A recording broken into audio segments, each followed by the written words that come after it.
رسول اللہ اسوۃ حسنہ لمن كان يرجو الله واليوم الآخر وذكر الله كثيرا۔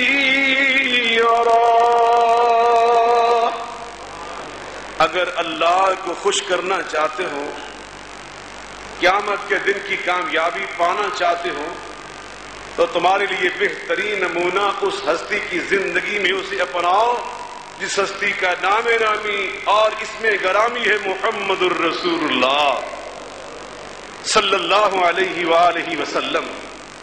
اور آپ کے یہ جملے کہ میں مسجد میں داخل ہوا اور پھر یہ فرمانے میں مسجد سے نکلا، ہمیں عقیدہ سمجھا رہا ہے جو اللہ نے قرآن مجید میں فرمایا وَقُلْ رَبِّ أَدْخِلْنِي مُدْخَلَ صِدْقٍ وَأَخْرِجْنِي مُخْرَجَ صِدْقٍ وَاجْعَل لِّي مِن لَّدُنكَ سُلْطَانًا نَّصِيرًا۔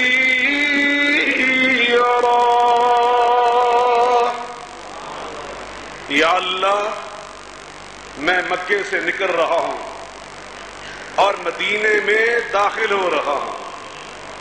مکے سے نکلنا بھی میرا توحید کی خاطر لکھنا، مدینے میں جانا بھی دین اور عقیدہ توحید کی خاطر ہی لکھنا۔ توجہ فرمائیں، میرے آقا ان کی زبان اطہر سے کبھی غلط بات نکل سکتی، مبالغے کے اوپر مبنی بات نکل سکتی، آپ نے جو فرمایا بالکل زیر و زبر بھی سچ فرمایا۔ اللہ قرآن میں قسم اٹھا کر فرماتا ہے وَالنَّجْمِ إِذَا هَوَى مَا ضَلَّ صَاحِبُكُمْ وَمَا غَوَى وَالنَّجْمِ إِذَا هَوَى مَا ضَلَّ صَاحِبُكُمْ وَمَا غَوَى وَمَا يَنطِقُ عَنِ الْهَوَى إِنْ هُوَ إِلَّا وَحْيٌ يُوحَى۔ جب ستارہ ڈوب جائے مجھے اس کی قسم، یہ رب کا استحقاق ہے، وہ جس کی چاہے قسم اٹھا لے، لیکن ہمیں اللہ نے یہ حق نہیں دیا، ہمیں یہی پابند بنایا جب بھی تم نے حلف اٹھانا ہے تو صرف اللہ کے نام کا۔ من حلف بغیر اللہ فقد اشرک۔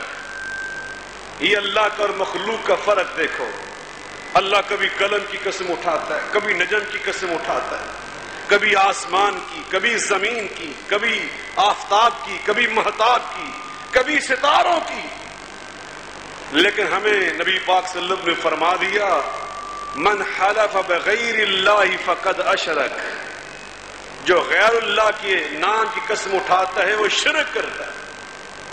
ہم پابند ہیں، جب بھی قسم اٹھائیں گے تو ہم کہیں گے واللہ، مجھے اللہ کی قسم، ورب محمد، مجھے رب محمد کی قسم صلی اللہ علیہ وسلم، ورب الکعبہ، مجھے رب کعبہ کی قسم، ہم یہ قسم اٹھائیں گے۔ اللہ فرماتے وما ينطق عن الهوى ان هو الا وحی یوحی، میرے پیغمبر میں نجم کی قسم اٹھا کے کہتا ہوں اپنی خواہش سے بات ہی نہیں کرتے، بات ہی تب کرتے ہیں جب میں اللہ ان پر وحی نازل فرما دیتا ہوں۔ وحی کے نزول سے بات ہو رہی ہے۔ میں مسجد اقصی میں داخل ہوا، میں نے 2 رکعت پڑھی، پھر میں وہاں سے نکلا۔ اللہ اکبر، اب آپ خود ہی فیصلہ کرتے جائیں کہ نبی پاک ہمیں کیا سمجھا رہے ہیں۔ فرمایا فجاری جبریل، اور جبریل میرے پاس آئے بِإِنَاءٍ مِّنْ خَمْرٍ وَإِنَاءٍ مِّن لَبَنٍ، ایک میں خمر ہے اور ایک میں لبن ہے، لبن دودھ کو کہتے ہیں۔ آقا فرماتے ہیں فاخترت اللبن، میں نے دودھ کا انتخاب کیا۔ میں یہاں رک کے سوچ رہا تھا کہ اللہ اکبر، نبی پاک کا مقام کیا بلند ہے کہ اتنا طویل سفر ہے اور اللہ نے ان کی مہمان نوازی کے لیے جبریل امین کو کھڑا کیا ہوا ہے بطور مہمان نواز. جناب جبریل امین جنت کے برتنوں میں ایک برتن دنیا میں آ جائے تو ساری دنیا بیچ کر بھی اس کی قیمت ادا نہ ہو سکے. اور دودھ آج تو کسی کو خالص دودھ پینا ہی نصیب نہیں. من غش فلیس منا. ہمارے معاشرے میں جو اللہ کی اس نعمت کے ساتھ ظلم و ستم ہوتا ہے ناقابل بیان ہے. اللہ پاک اس امت کو ہدایت عطا فرمائے. نبی پاک صلی اللہ علیہ وسلم نے فرمایا من غش فلیس منا. جو ملاوٹ کرتا ہے وہ میری امت سے نکل جاتا ہے. ہم امت سے نکلے ہوئے لوگ ہیں, معاف کرنا, امت سے نکلے ہوئے لوگ. نبی پاک نے ہمیں نکالا ہوا ہے کہ یہ میری امت ہی نہیں. کھانے پینے کی چیزوں میں ملاوٹ کرنی اور توقع یہ رکھنی کہ ہم اللہ کے ہاں بہت بڑے مسلمان ہیں. اللہ ہمارے ساتھ وہ سلوک کرے جو بدری صحابہ کے ساتھ کیا تھا, جو مکہ کے دن فتح مکہ کے دن صحابہ کے ساتھ کیا تھا. این خیال است و محال است و جنون, یہ بالکل ناممکن. اللہ مسلمانوں کے ساتھ حسن سلوک کرتا ہے. لا تہنوا ولا تحزنوا وانتم الاعلون.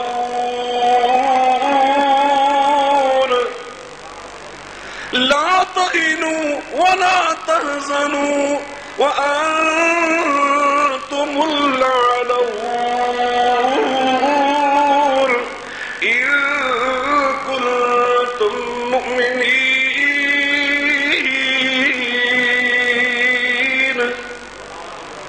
گھبرانا نہیں ہے, غم کھانا نہیں ہے, تم ہی سر بلند رہوگے, لیکن شرط یہ ہے ان کنتم مؤمنین, اگر تم نے مومن ہونے والی شرائط پوری کی, تم نے مومن بن کے دکھایا.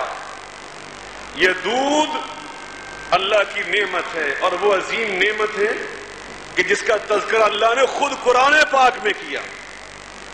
خود قرآن مجید میں اللہ فرماتے ہیں وَإِنَّ لَكُمْ فِي الْأَنْعَامِ لَعِبْرَةً وَإِنَّ لَكُمْ فِي الْأَنْعَامِ لَعِبْرَةً نُسْقِيكُم مِّمَّا فِي بُطُونِهَا مِن بَيْنِ فَرْثٍ وَدَمٍ لَبَنًا خَالِصًا من بين فرث ودم لبنا من بين فرث ودم لبنا خالصا صائغا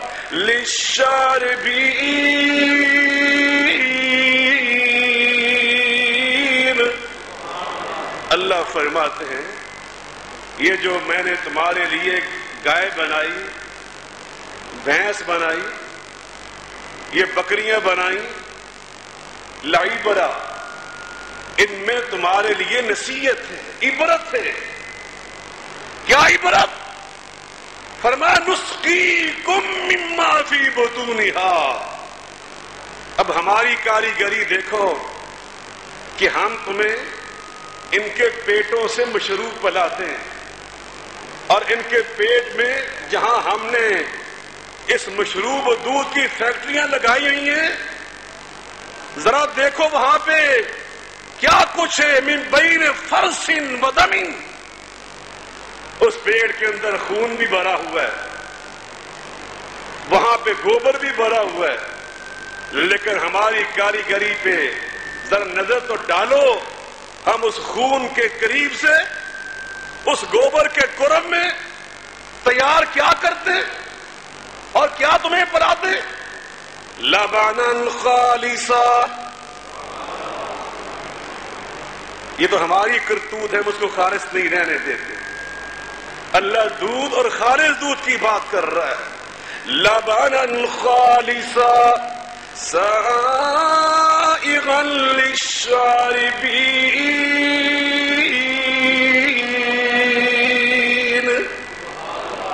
ہم خالص وہ دودھ تیار کرتے ہیں جو بڑے آرام سے حلق سے اتر جاتا ہے، اٹکتا ہی نہیں، بغیر کسی رکاوٹ کے ہر انسان کے گلے سے اتر کر اس کے معدے میں جا پہنچتا ہے۔ نبی پاک صلی اللہ علیہ وسلم نے دودھ کی اہمیت کے پیش نظر اس کی دعائی الگ ہمیں سکھائی۔ پیپسی پینے کے بعد، شربت پینے کے بعد، شہد کا شربت پینے کے بعد بھی وہ دعا نہیں سکھائی جو دعا دودھ پینے کے بعد سکھائی۔ اللہ اکبر، نبی پاک نے دودھ کی دعائی الگ بتائی۔ اللہ پاک ہمیں نبی پاک کی یہ مسنون دعائیں یاد کرنے اور ہر موقع پہ پڑھنے کی توفیق عطا فرمائے۔ اللہم بارک لنا فیہ وزدنا منہ۔ اللہ جو ہم نے تیری نعمت دودھ پی ہے اس میں برکت ڈال دے، اس میں برکت ڈال دے اور ہمیں اور بھی زیادہ دودھ عطا فرما دے۔ سبحان اللہ، اللہ اکبر۔ آقا فرماتے میں نے دودھ کا انتخاب کیا اور خمر کو میں نے ٹھکرا دیا۔ بد نصیب ہے وہ مسلمان جو کلمہ نبی پاک کا پڑھے، دودھ کو ٹھکرائے اور شراب کے پرمٹ حاصل کرنے کی کوشش میں لگ جائے اور اس کو پتہ نہیں کیا کیا نام دیا جائے۔ انما الخمر والمیسر والانصاب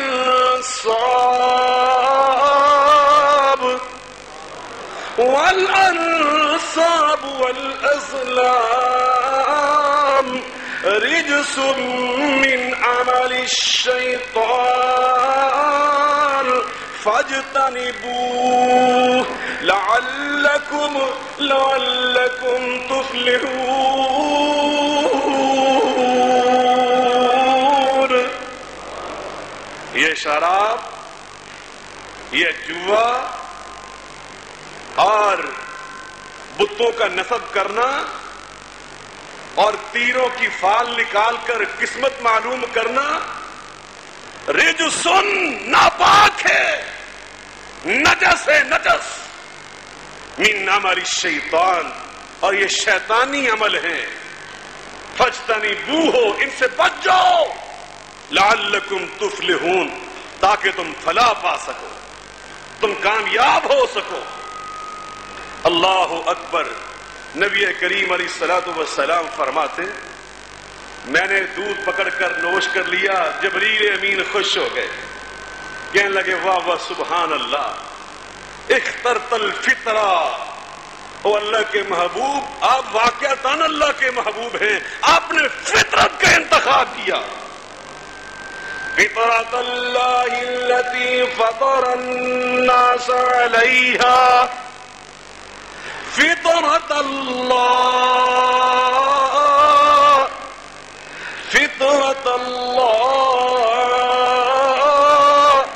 فطرت اللہ التي فطر الناس علیہا، لا تبدیل لخلق اللہ، ذلك الدین القیم ولكن اکثر الناس لا يعلمون۔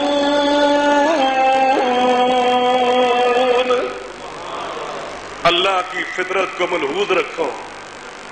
اللہ پاک نے جس پہ انسانوں کو پیدا کیا، مرد پیدا کیے تو کس نے؟ عورتیں پیدا کی تو کس نے؟